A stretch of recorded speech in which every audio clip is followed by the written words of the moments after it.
Hi. Hello, everyone. How are we? Hello. Happy Wednesday, Tuesday, Thursday. It's Thursday. That's what it is. I know that you guys have been getting a lot of miles in with this AIMExpo, and thank you so much for joining us here for this panel. Really excited about what we're about to talk about. So, this is market expansion. What does it really mean, and how are we going to get there? We have Chris McGee, who is the COO of Morini, and Ross Clifford, who is Business Head Americas at Royal Enfield. So both of these brands have been instrumental in changing the definition of entry level. And they're attracting new riders to motorcycling. Royal Enfield and Morini offer bikes at an entry-level price point. They're new rider-friendly and have great style, dependability, and performance. Of course, we have Alexander Smith, the general manager of Smith Motorsports in Riverside, California, which is a motorcycle, slider, ATV, UTV, slingshot, and personal watercraft dealer and service center. They are, of course, experts in racing, motorsports, and adventuring. With these three panelists, we're going to be discussing market expansion, how do we make the sport more accessible, and what have these folks done to bring new riders in hopes that you will find the inspiration to do the same. So I'm just going to have a seat here. And gentlemen, I wanted to ask you, how did you get your start in the industry? How did you get involved? And Ross, I'd like to start with you, please. I've been in the industry now 30 years. My father always rode motorcycles, so that was something I had a passion for. I rode my first bike at the age of 16. I did mechanical engineering, so for me in the UK there was no motorcycle industry outside the dealers that was relevant, but fortunately Triumph re-established in the 90s. So I joined them in 95. I was with them for a few years in various commercial and product roles. Then transitioned to Polaris Industries, which I'm thankful brought me here to the US. So I was with them for many years, more recently now with Royal Enfield, so really happy to be with Royal Enfield. Yeah, that's so great. And Chris, what about you? Right. Well, I'm second generation in the industry, like many of us are.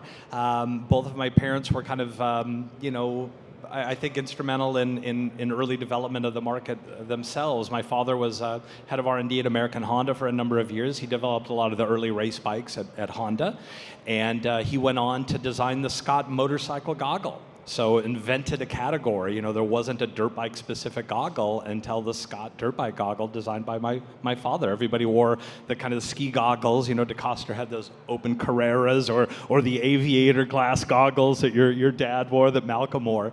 So it's great that my father was able to contribute back to the market in a very lasting way with developing and inventing a category.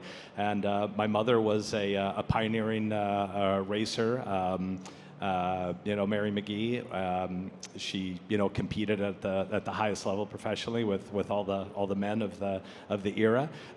So a very a trendsetter, and did a lot. She was the very first human ever to race the Baja 500 solo. So I was literally born into it, and ironically enough, my very first motorcycle, from good parenting quality, got me a motorcycle very early on. I think I was like 4. Was a Morini. So it was imported as the Indian brand. If you ever saw the little Indian 50s, the first 3 years were made by Morini, and then after that it was Italiajet. But it was my very first bike was a Morini. Wow, talk about going 180 and connecting that. And Alexander, of course, I feel like your heart and soul were always tethered to the motorcycle industry. Yeah, I think that's accurate. Born into it is a good way to put it. I don't think there was ever an option for me. My father, Malcolm, a lot of you out there know him. He was an early pioneer in the industry, and I grew up with him on motorcycles and doing that, and there was no question in my mind this is the direction I was going. So still enjoy riding motorcycles today and doing it with my kids. Yeah. But you're also a decorated racer too. Yeah.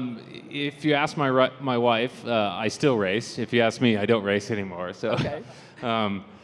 yeah, I've done my fair share of racing, but yeah, post kids, I think I'm ready to just do it for fun. Sure, got it. Well, thank you so much for sharing how you all three got involved in the industry. And so, to the point of this panel, Alexander, I'd like to start with you. And what do you think we should be doing collectively as an industry to work together and grow our sport? Yeah, I mean, I think that the simple answer is getting handlebars into more kids' hands, right? Yeah. But how do we do that? And you know, at the dealership, we really try hard to provide a really good roadmap for what we call our never ever kids and our never ever parents. These are, you know, our conquest people that are don't have that same upbringing that the three of us do. You know, where we're born into this and we're going to do this. It's just kind of our default, right? So how do we get to those people that are, it's not the default for, right? And provide with them a really clear roadmap for, you know, this is how you start and this is what you do, this is where you go riding. And this is what we try to do, you know, in a general sense with all of the events that we do for the dealership. And Ross, there's a little bit of fear here in the industry, I think. How do you think that we've arrived here and kind of become stressed about entry-level riders versus the big purchasers? Yeah, I mean, I think when you think about it, there's a lot of navel gazing we've done as an industry as to what's happened. But if you think over the last, say, 30 years, you know, you think 30 years ago we had entry-level available products from premium brands. I think we all remember the Harley 883 was a great entry-level bike that brought people into our industry, brought people into the dealerships. But when you look at those premium brands now, those entry-level products are $15,000, $20,000, and that's just too much for a new rider. There's not many 20-year-olds out there that has got that sort of level of income to be able to put on, let's be honest, a leisure product. So I think, you know, going back to, we talked about how we got in the industry. I've been in the industry with premium brands, and I've seen that happen. We had to move away from that. For many brands, they can't actually make money selling a motorcycle less than 1200cc. So that's not really appealing to a new rider. And that was one of the things for me when I joined Royal Enfield that I had a passion for and was really interesting. You know, phenomenal bikes from $4,000 to $7,000. And entry level doesn't mean a boring bike. Entry level shouldn't mean a generic bike that doesn't stand out. You know, there's now great brands out there with really premium, superb products that are more accessible to the rider. And I think as an industry, we have to think about that. And also for dealers, you know, dealers need to make money. So you need to find a brand that can give you that profitable segment in that entry-level owner. Of course, and with that, are there enough entry-level bikes available? And will dealers make money if we can increase that? I think Royal Enfield has an amazing range. No, all joking aside, I think, you know, there's not that many brands out there that are bringing value entry-level products that you, the dealers, can be profitable with. And the reason for that is there's not that many companies can make money in the motorcycle industry. I mean, the motorcycle industry, we're all in it. If you want to make a lot of money, don't get into motorcycles. We got into it for the passion and for the fun, and it's an amazing industry to be in. But overall, the industry's transitioning to Southeast Asia. You know, that's where the volume of motorcycles are. 12 million motorcycles are sold in India every year. And that's where companies now can make very, very profitable, high-quality products that are now being exported back to the major markets such as Europe and America. So it's getting better. But I think for some of the premium brands out there, that some of the American brands, it's just a segment they don't want to play in because, again, they can't make money. Right. And Chris, to Ross's point, is there a brand recognition challenge that dealers are dealing with? Yeah, I don't know. Brand recognition challenge. I think the buyer of today, especially when we're looking at maybe a new rider or a re-entry rider, you know, I don't know if all that brand connection is really that important. I'm going to ride this because my dad rode that. I'm going to ride this because my buddies ride that. I think they couldn't be looking for now, you know, the expansion opportunity. What is a brand I connect with? So what's the experience I'm having at the dealer, and what is a brand I can identify with now? You know, a lot of the younger consumers or the re-entry riders, they don't have that loyalty.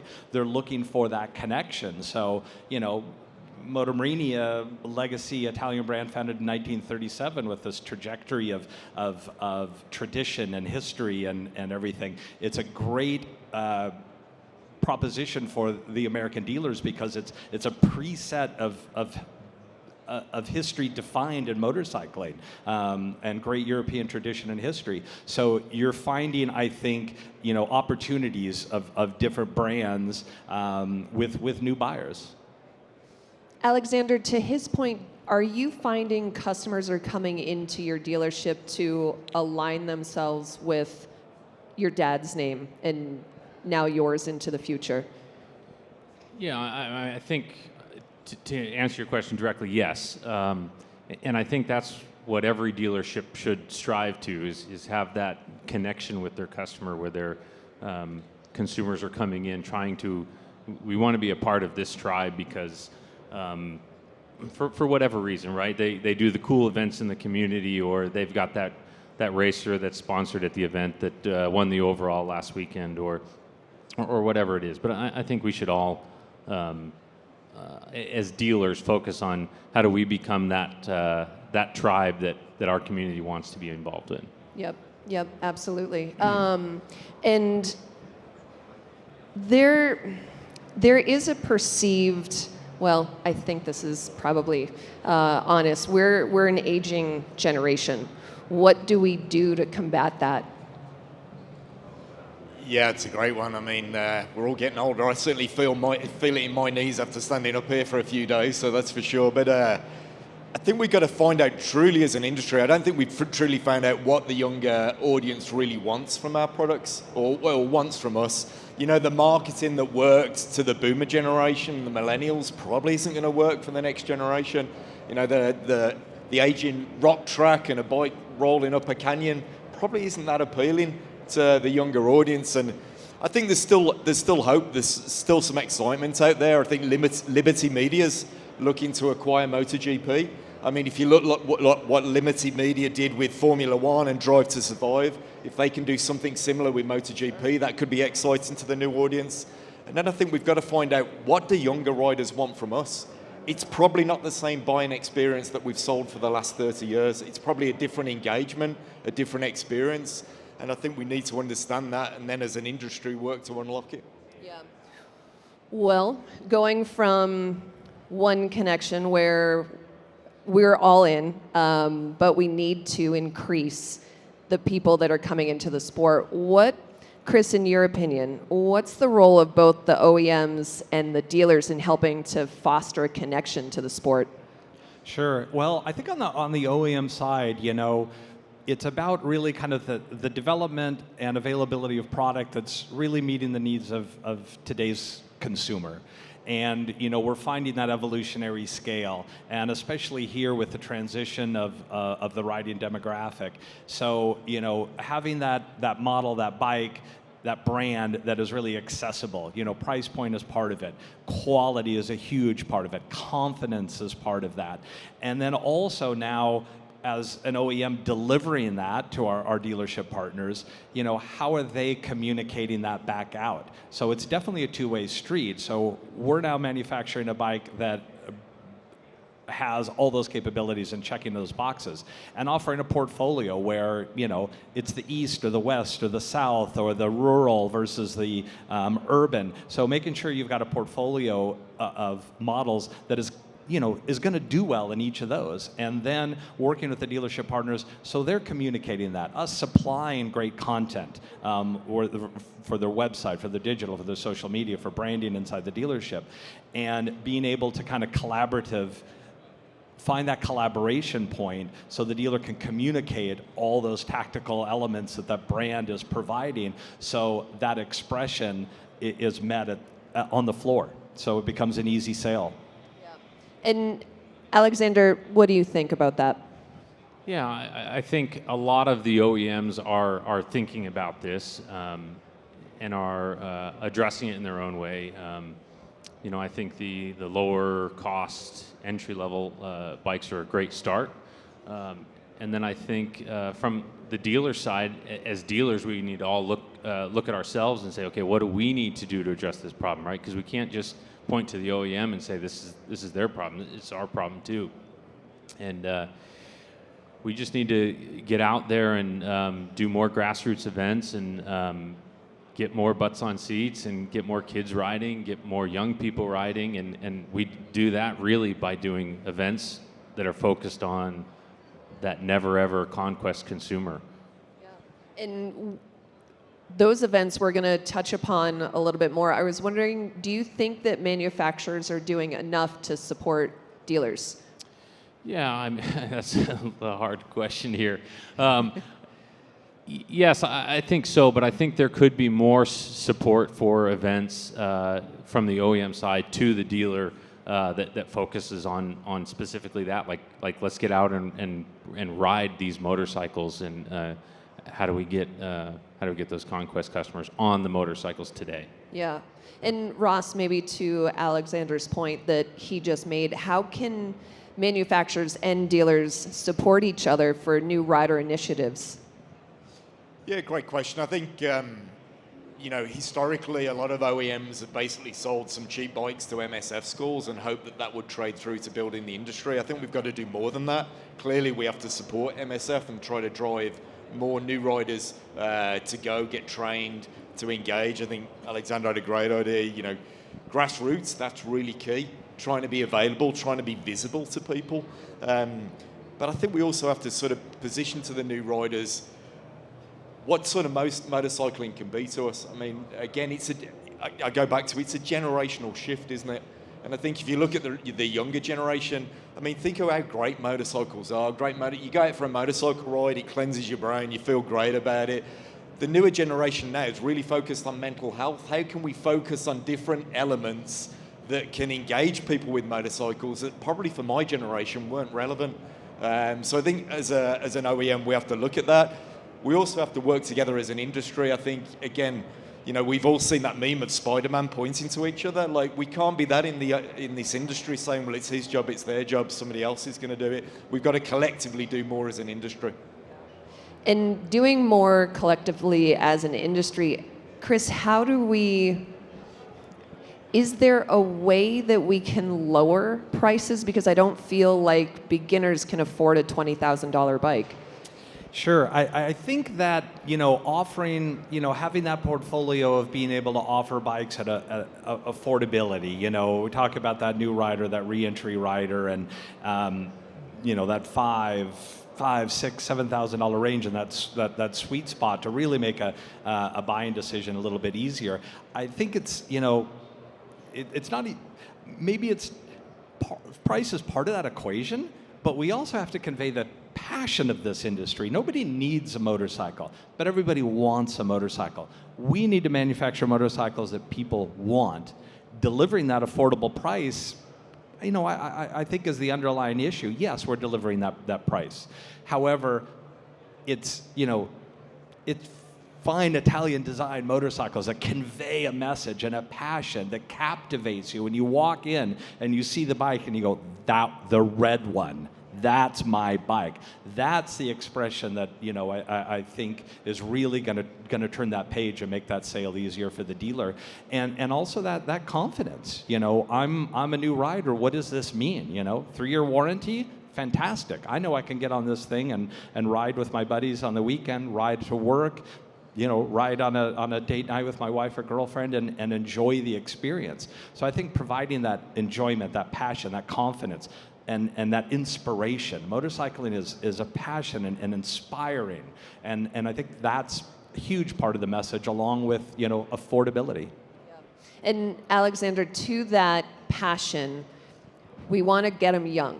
So how do we get a child rider to stay connected as an adult rider? Yeah, I think it's really important that their first interaction with the motorcycle is a positive one. This is why we really focus on our Kids Learn to Ride events, where we have professional coaches that come out and show the kids the right way to ride a motorcycle and make sure that it's not a negative experience for them. So really, that initial experience being a positive one, and then showing them that feeling that every rider knows when you get on a bike. It's just that undescribable feeling of, like Bruce Brown said in the movie, feeling of freedom, feeling of joy, and just cultivating that in them, and making sure that they feel that the first time they ride, and I think once they get that, it's game over for them. They're going to be motorcyclists for a long time. Yeah, and that's the hope, right? Because we all know that we're preaching to the choir, and we love this industry and riding and being a part of it. I think one of the things about market expansion is sometimes there can be a little bit of a clash between long-term goals versus long-term vision. So how do we combat that? Yeah, I mean, it's I think it's the biggest problem that we have in this conversation, right? It's the same problem that we have with public roads. Everybody wants a public road, right? But nobody wants to pay for it, and it's the same problem here, right? Everybody wants this market to grow, but there's a little bit of finger pointing, and it's hard for one group, one dealer, one OEM to make a significant dent. But we all need to get together and do events, OEMs to support it, and I think that's what it's going to take. It's going to take everybody to be on the same page about it. And Ross, if we all join together, if we come together, is this the best way to create a new sense of community for new riders? Yeah, I think we need to come together as an industry with a better plan of, I go back to saying, we need to understand fundamentally what the new riders want. When we talk about community, I'm not so sure new riders now want to ride in the same big riders groups with a bunch of old guys. I think, frankly, I don't think that's appealing to them. But I think new riders and younger people now want experiences, don't they? I mean, look at everybody's on the phone posting pictures. What a better experience than motorcycling. I mean, truly, what a phenomenal experience you have, what a joy that you get from it. If we can tap into that with those people that want, again, experiential, they do experiential holidays, they spend premium, they spend good money on these elements, like how can motorcycling become part of that? And I think it means we need to think about this slightly different to how we've done it traditionally, which probably means doing your barbecue at your dealer and just inviting the same guys that came the last 5 years that's not the future. So experiencing in riding different bikes, adventure riding, experiencing just going out, and the pure joy of motorcycles, which we're pushing, is, I think, key to engaging that new younger rider. And Chris, how do we inspire the community to do exactly that? Wow, yeah, I think it's with, I'm a kind of very collaborative of thinker, and I think Morini is a very, very kind of disruptive brand, but I like to bring everybody together as this industry and kind of move things forward. So, collaboratively speaking, when, I'm not about just what's in it for us. When Alexander's doing well, we're doing well. Ross is doing well, I'm doing well. So, it's all of this, it's this market, it's this team effort. We look at, we're expanding our collaboration efforts with influencers, with the aftermarket. So bringing everyone together with those touch points. So the more we can connect, the more we move forward together, and I really think that's what it's all about, because this is our industry. So when we're moving together forward, we're all winning. Yeah. So Alexander, if we all move together forward, is there a way to keep customers and riders inspired? And do you see that there's currently a problem? Yeah, I don't think there's a problem currently with our current crop of riders being inspired, right? I think it's once you're on a motorcycle and you're actively doing that and you're participating in our sport, I think the inspiration, is self-evident from it. But, as far as getting new ones in, yeah, I think there's a problem there. And, I think, dealers, want to do something about it. I think it really is starting to do events at your local dealer that involve, getting getting never-evers on motorcycles. It's not, like Ross said, it's not just doing a barbecue and expecting that that's going to fix things, right? These are hard events that involve, a lot of time and effort and a lot of thinking about how do we talk to the people that we don't normally talk to. There's a lot of barriers there. Yeah, there's a lot of barriers. It's an expensive sport, and it's at the end of the day, it is a sport, right? They don't need any of this stuff. Yeah. Well, Chris, whose responsibility is it to expand the market? Well, whose responsibility? It's all of ours. It's our market. It's our industry. And I feel that we can learn more and do more together if we listen. I'm going to be a better OE partner if I listen to our dealers. Our dealers are going to do better and sell more. They listen to their customers.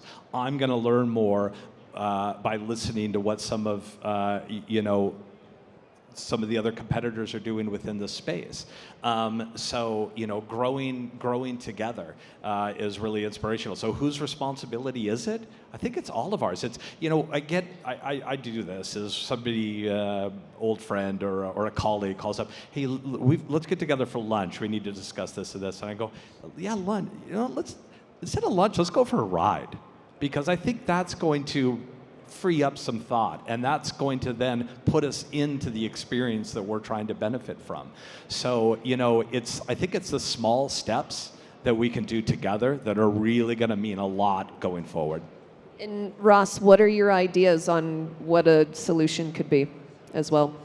Wow, that's the $1 million question. There it is. I think, ultimately, probably the MIC will need to drive this. I think, collectively as OEMs, yeah, we'll talk together, but are we going to change the needle? I don't think we will, to be honest. I think somebody needs to centrally drive this. We need to do some research to understand what the customers want. And then we honestly need, as OEMs, we got to be less focused on taking market share off each other, and we got to focus on growing the pie. Because if you look at the last 10, 15 years, that's been what's been happening. Everybody talks about growing the market, but everybody's focus is how do we take 10 points of share off them, or how do we sell more than their bike? And honestly, for us as a brand, I'm sort of less interested in taking share off anybody. We need to get more people riding motorcycles. My career in this industry, I've got a few years left in it, I hope, sincerely hope. But who's the next generation that's going to drive it? How is my 20-year-old son going to ride a motorcycle? How is he going to be interested in it? I don't want this sport to die out with our generation. It's the most exciting thing you can do. Motorcycling is liberating. We all know that. But how can we communicate it to this next generation? And I think what we can't do is do these panel groups and we all shake hands afterwards and maybe have a web seminar. Something fundamentally needs to be driven centrally across the whole of the US. And then we need to drag OEMs and force them to be part of it. And we all should be part of it, because it's not about, again, I go back to it, it's not about me looking at it and thinking in X years I'm out of it, so it doesn't matter. If that's the case, then we're doomed. Like, we've got to change as an industry to truly keep it here for the next generation. And to your point about market share, how do you convince a dealer that if you have dealer A and dealer B, but some rider goes to, let's say, Morini instead of Royal Enfield, how do you convince them that you can still get that customer back? Yeah. Well, I don't know. Once I go Morini, that's going to be a tough one. Yeah. It's so scary, right? Because how do you, it's a rising tide lifts all ships kind of mentality, but how do you convince someone that it will be okay? You must deal with that all the time, right, Alexander? Yeah, I mean, we're fortunate that we have 16 OEM partners that we sell at the dealership, so there's a seat for every butt, right, in our dealership. But yeah, I think as an industry we need to understand that like, when a customer buys a Harley, that customer's not lost to Malcolm Smith Motorsports just because we don't sell Harleys, right? They're still riding motorcycles. They're still recreating. They're way further down the funnel than somebody else that's not recreating and riding motorcycles. So it's everybody that's on two wheels, whether it's an OEM and it's your customer or another OEM's customer, that's still somebody that we need to cultivate. Well, lastly, Alexander, along those same lines, how do we continue to collaborate together and break down barriers? Yeah, I think it really goes to what Ross was talking about with the MIC. You know, we partner with the USMCA that has support through the MIC, and we do events in partnership with their professional coaches. We do ride events for more experienced riders. It's constantly giving either existing riders or never-evers the opportunity to get out and do it and to have that experience. Amazing. Any last thoughts, gentlemen, that you wanted to add? Just get more people riding motorcycles. We know it's the coolest thing you can ever do. It's I think we're all here because we love it. And how can we pass that on? Yeah. Yeah, I think events like the AIMExpo is just instrumental. You know, this is, I think, the best event I've seen AIMExpo do. We're seeing a lot more dealers that we've never seen before, having great conversations with the media and great conversations with our colleagues. So having events like AIMExpo is just instrumental bringing the industry together. Sure. Yeah, keeping those conversations going. Alexander, anything you wanted to add? Yeah, thank you to the MIC and yeah, AIM for putting this on. It's needed. Yep, agreed. Yeah. Well, gentlemen, thank you so very much. Alexander, Chris, and Ross, you guys have been a wealth of information. Thank you for allowing me to ask the difficult questions. I really appreciate it. Ladies and gentlemen, we have more panels coming up a little bit later today, so keep an eye on what's happening on the disruptive thinking stage, and thank you again for being here with us. Thank you.